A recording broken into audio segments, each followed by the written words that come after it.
बिस्मिल्लाहिर्रहमानिर्रहीम। आज रमज़ानुल मुबारक का पहला अशरा ख़त्म हुआ 2021 का।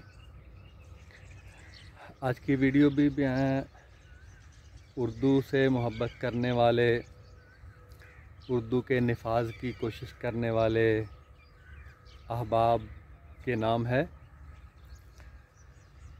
आपको याद होगा कि जो 9/11 का सानहा रूनुमा हुआ 9/11/2001 को आलमी तजारती मरकज़ जो अमेरिका में है उस पर हमला हुआ हवाई जहाज़ों से, और उसके बाद अमेरिका ने बहुत से मुल्कों को साथ मिला के हमला किया अफ़ग़ानिस्तान पर।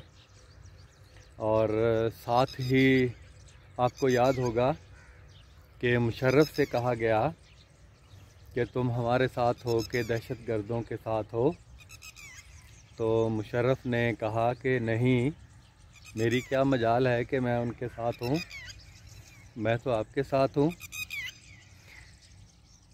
इस हमले का मकसद एक तो अफ़ग़ानिस्तान को तबाह करना था,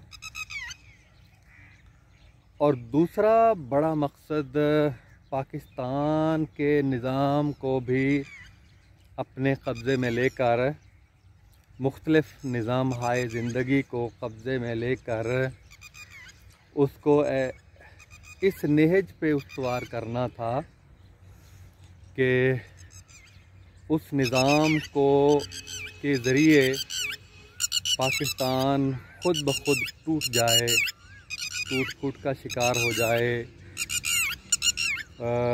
गुर्बत की लकीर के से भी नीचे आ जाए और इसके इदारे सफ़ेद हाथी का मंज़र पेश करने लग जाएं। और हुआ भी ऐसे ही कि पाकिस्तान में सबसे पहले साम्राज्यी ताकतों ने 9/11 के बाद इसके निज़ाम तालीम पर कब्ज़ा करने की कोशिश की गई।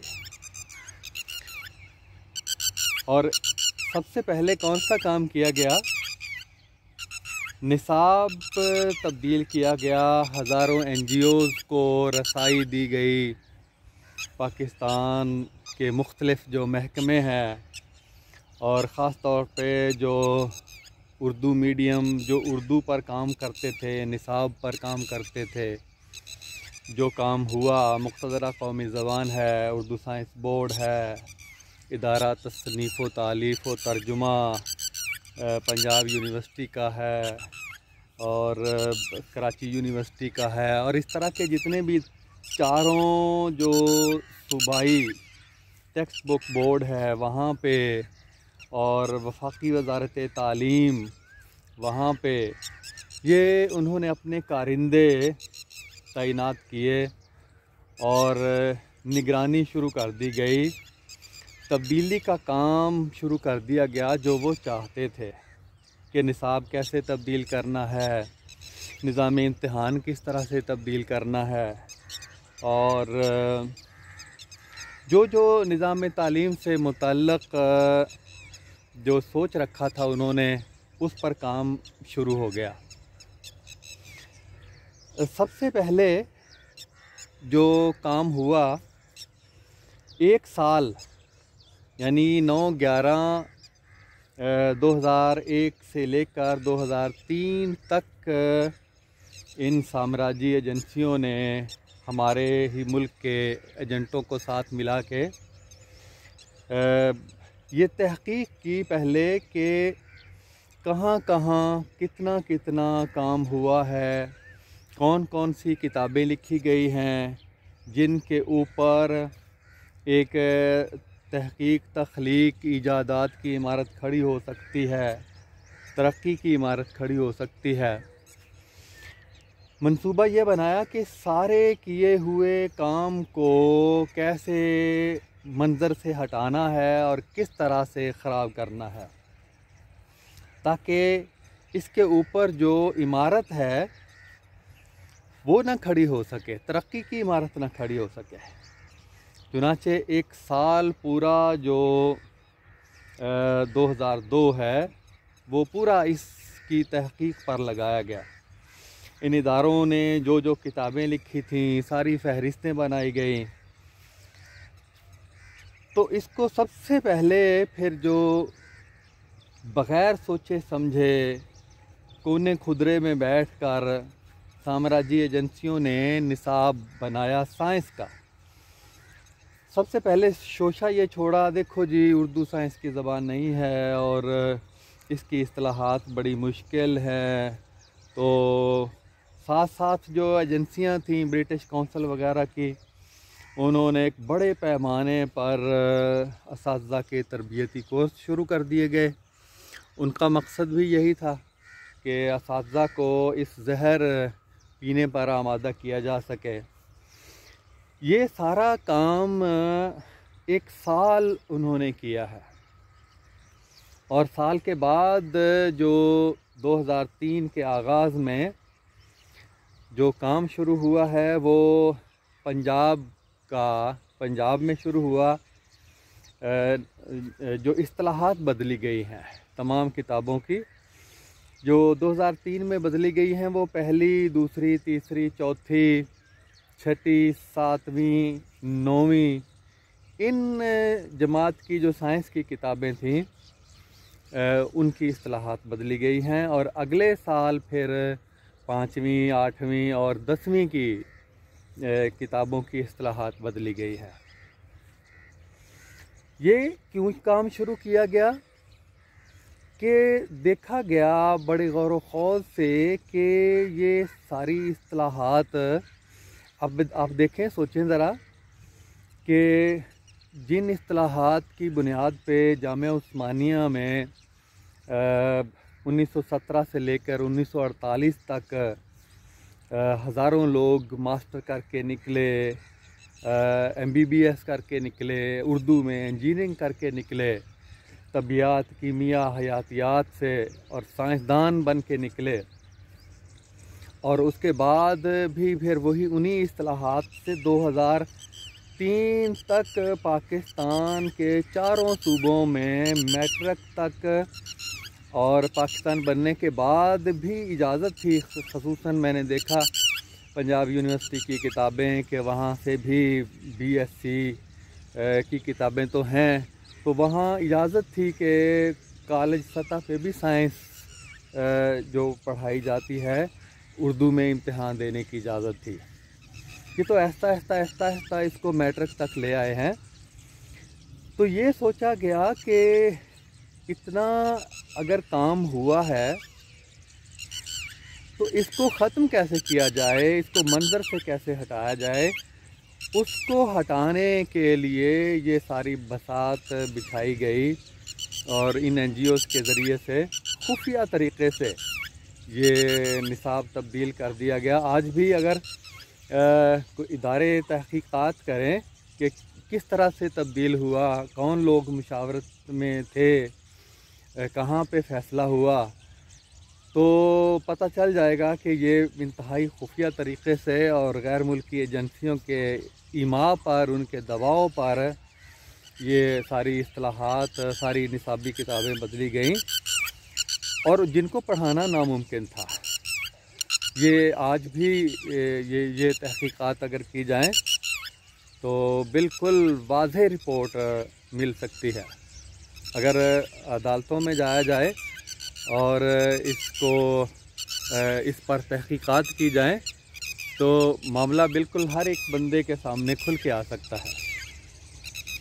तो ये काम उन्होंने सबसे पहले किया और ये चूँकि साइंस का शोबा था और इसमें साइंस पढ़ाने वाले लोग पाकिस्तान में, आपको पता है, अंग्रेज़ी में होने की वजह से ये ट्यूशन बिज़नेस बहुत ज़्यादा है। कारोबार में लोग, असातिज़ा भी जो है वो 80-90% साइंस के ट्यूशन के कारोबार में सर से पाँव तक लुथड़े हुए हैं।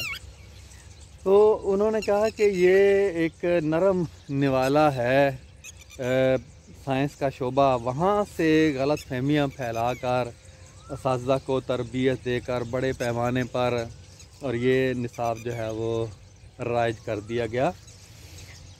ये उसके बाद फिर ये जितने इदारे थे उर्दू के लिए काम करने वाले, उन सारे इदारों पर कब्ज़ा किया गया। मुक़्तदरा की जो किताबें थीं उनके अंदर इस्तिलाहात तब्दील कर दी गई, जो 11वीं 12वीं की थी ख़ास तौर पे। और अभी इसी हुकूमत में जो शफ़क़त महमूद के ज़रिए से दबाव डालकर ये जो दफ्तरी इस्तिलाहात की किताबें थीं, वो एक जमशेद आलम नाम के शख्स हैं वहाँ पे।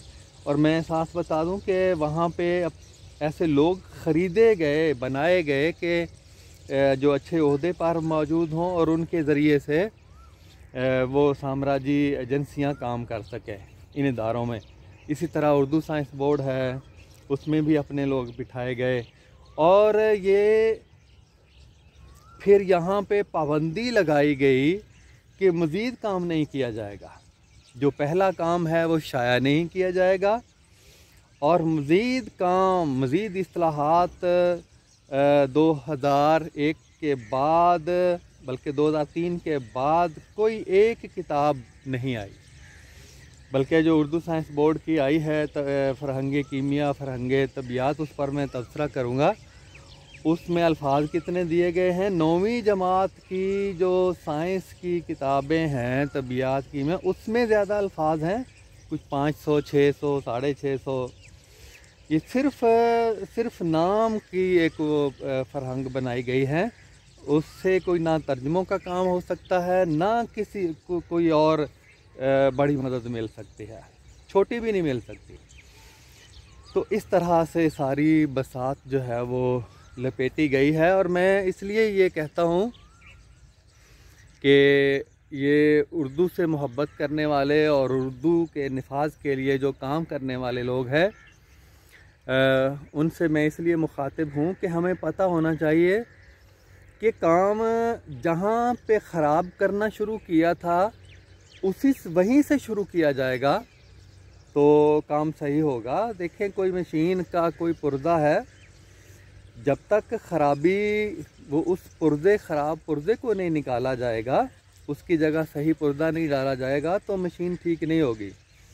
तो जहाँ से जो ख़राबी मचाना शुरू की गई, जहाँ से गैर मुल्की एजेंसियाँ आईं, हमारे जो ज़र ख़रीद ग़ुलाम हैं उनको ख़रीद कर उन्होंने निसाब का हमारे का तिया पाँचा किया गया, वहीं से काम शुरू किया जाएगा तो काम सही होगा। तो हमें मुतालबा करना चाहिए कि जो मैट्रिक तक का निसाब था चारों सूबों में, उर्दू मीडियम, उर्दू इस्तिलाहात के साथ, क़याम पाकिस्तान से पहले से लेकर 2003 तक, वो पहले बहाल किया जाए। हमें उर्दू की बहाली का मुतालबा करना चाहिए, खुसूसन निसाब की सतह पर चारों सूबों में और वफाक में भी। वफाक में मैं ख़ुद चक शहजाद में TGT के तौर पे 1990 से लेकर 1992 तक मैं पढ़ाता रहा हूँ, और फिर 2 साल मैंने नीलोर पढ़ाया है, नीलोर हायर सेकेंडरी स्कूल में इस्लामाबाद में। तो वफाक में भी तमाम सरकारी तालीमी इदारों में उर्दू मीडियम था, मैट्रिक तक सारी किताबें उर्दू की थीं, उर्दू इस्तिलाहात के साथ छपती थीं। बल्कि वो उनकी जो किताबें थीं वो पंजाब टेक्स्ट बुक बोर्ड के साथ मुंसलिक थीं, मिलती जुलती थीं, जो वफाक में पढ़ाई जाती थीं। तो मैं ख़ुद उनको वहाँ पे 4 साल मैं पढ़ाता रहा हूँ। 1994 में फिर मैं वापस पंजाब में आया हूँ अपने घर, सीनियर माहिर मज़मून तबियात की मेरी यहाँ पे हो गया था, मेरी मुलाजमत हो गई थी मेरे घर के करीब ही। तो कहने का मतलब ये है कि ये सोचने की बात भी है कि जब क्या आफत आई थी 2003 को, जो सारा किया धरा पहले काम था वो सारा जो है वो ख़त्म कर दिया गया। तो अब पहले तो वही निसाब उन्हीं इस्तिलाहात के साथ बहाल करना चाहिए जो किताबें लिखी जा चुकी हैं उर्दू साइंस बोर्ड में, जो फ़रहंग की है, मुख्तलिफ़ मज़ामीन की जो तैयार हुई हैं, उन फ़रहंग को तोसी दी जाए, उन सारी इस्तिलाहात की किताबों को तोसी दी जाए। मसलन ज़्यादातर जो किताबें लिखी गई हैं वो एक तरफ अंग्रेज़ी का लफ्ज़ है और उसका मुतबादल दूसरी तरफ उर्दू का लफ्ज़ है, इस तरह से लिखी गई है। तो उनको फिर इस तरह से लिखना चाहिए कि अंग्रेज़ी का लफ्ज़ और उर्दू में मुतबादल और तारीफ़ भी साथ लिखनी चाहिए। और मज़ीद जो इस अल्फाज का इजाफ़ा हुआ है, ऑक्सफोर्ड, मैग्रा हिल्स और दुनिया में जितनी फ़रहंग लिखी गई हैं सामने लिखकर उनको उस काम को वुसअत आसानी से दी जा सकती है। तो अब ये काम करना है। तो एक तो हम अल्हम्दुलिल्लाह काम कर रहे हैं, दूसरा हमें पता होना चाहिए, हमारे जो साथी हैं, जो दोस्त हैं, जो निफ़ाज़े उर्दू के लिए जिद्दोजहद कर रहे हैं, जो तहरीक चला रहे हैं, उनको पता होना चाहिए कि हमने मुतालबा क्या करना है। मुतालबा हमें अब सबसे पहले ये करना चाहिए कि जो 2003 से पहले का निसाब था, 9/11 से पहले का जो निसाब था, वो पहले बहाल किया जाए। वो जो किताबें लिखी गई हैं, सारा मवाद मुक़तदरा उर्दू साइंस बोर्ड, इदारा तसनीफ़ व तालीफ़ व तर्जुमा, सारे की सारी दोबारा शाया की जाए और उनके ऊपर काम किया जाए, उनके ऊपर माहिरीन को बिठाया जाए कि उनको वो तौसी दें, वो इस्तिलाहात जो हैं वो वही रहें और बल्कि उनको तौसी दें, जो अल्फाज नहीं हैं उनके मुतबादल अल्फाज जो है वो उर्दू में लाए जाएं और ये काम जो है वो बिल्कुल वहीं से शुरू किया जाए जहाँ से ये ख़त्म किया गया था। तो आज की वीडियो में मैं ये बारे दिगर में गुजारिश करूँगा कि हमें अपने महाज को समझना है। जब तक हम सही सूरत हाल को समझेंगे नहीं, हम सही जंग नहीं लड़ सकेंगे। ये जो जंग लड़ी थी दहशतगर्दी के ख़िलाफ़ पाक फ़ौज ने, वो ज़ाहिरी जंग है, वो सामने दुश्मन खड़ा है, वो गोलियां चलती हैं, धमाके होते हैं, लोग मरते हैं, वो नज़र आता है, खून बहता हुआ नज़र आता है। लेकिन ये जंग जिसको हम हार गए हैं, इसमें कोई खून बहता नज़र नहीं आता। ये इसमें जो तबाही है वो फ़िक्री महाज पे होती है, वो इल्म के महाज पे होती है। वो तबाही उस तरह से नज़र नहीं आती, वो आम लोगों को नज़र नहीं आती। वो बल्कि मैं कहता हूँ कि जो काम कर रहे हैं, लोग काम कर रहे हैं, उनको वो नज़र आनी चाहिए वो तबाही, तभी हम उर्दू के निफाज का काम कर सकेंगे। वरना ये लोग बहुत शातिर हैं, बहुत चालाक हैं, जो वहाँ बैठे हुए हैं, वो सादा लोग, जो आम लोगों को वो बड़ी जल्दी से गुमराह कर लेते हैं। तो मेरी अल्लाह से दुआ है कि अल्लाह ताला हमें दिलो जान से इस महाज को समझकर इस जंग में उतरने की तौफीक अता फरमाए।